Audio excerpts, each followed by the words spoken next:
One of my clients needed liquidity fast to buy a piece of land, and selling his investments was about to become the solution. But instead, we used a pledged asset line, and he essentially became his own bank. Let me explain. One of my clients that lives in Tennessee, lives in Nashville, he found a piece of land that he absolutely fell in love with. It was 13 acres, raw land, about 45 minutes away from where he lives now. And he felt this was the perfect place that he will eventually build his dream home on. The problem was, it was a piece of raw land and the seller wanted a quick close.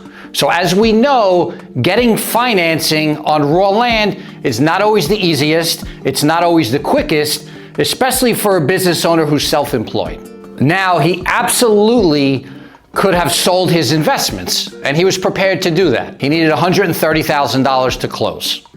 He would have had capital gains taxes. He plans to retire in the next 7-8 years, so we would much rather have those assets compounding for him. So instead, we brought in another option to him. It was a pledged asset line, okay? And what a pledged asset line is, it allows you to borrow against your holdings in a taxable account. So it's not for retirement accounts, but in a taxable account, you're able to borrow against your positions and it allows you to stay invested. Think of it like margin. Pledged asset lines work similar to that. They actually come with much better interest rates. But if you have fully paid securities in a taxable brokerage account, you're able to actually borrow against that. Okay, so he had about $430,000 in his individual investment account at the time. Rule of thumb with a pledged asset line, you could borrow up to 70% of your fully paid for positions. So that would have meant he could borrow as much as $300,000. We never want to max it out. That's too aggressive. In his situation, he needed $130,000. That's how much the piece of land was. So he needed to borrow 30% of his $430,000 to close quickly on that piece of land. Interest rate, right about 7%. But what does it allow him to do? It allows him to stay invested, so those positions continue to grow. He didn't pay any capital gains taxes. He didn't have any closing costs that a traditional mortgage or loan would have on the piece of land. He was able to move quickly. A pledged asset line can be set up in 24 hours. From start to finish, you could have the money in your account within, let's just say, 72 hours.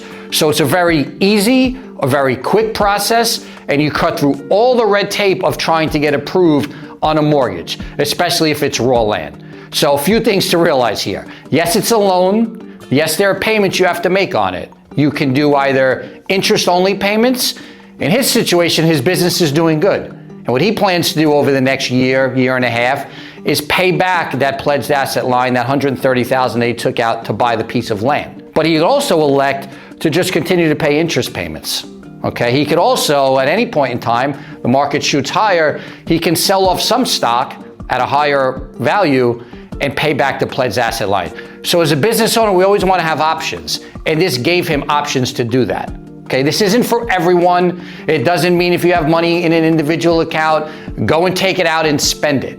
But if you use it strategically and you have good assets, if you're making good money and you need to access your money quickly, you could essentially be your own bank and you could make this work. And this is just another tool that you can have in your toolbox and use at your advantage. Good financial planning is about knowing everything that's at your disposal and then choosing what you're going to use, what you're not going to use, and of course, how you're going to do it in a smart, disciplined way.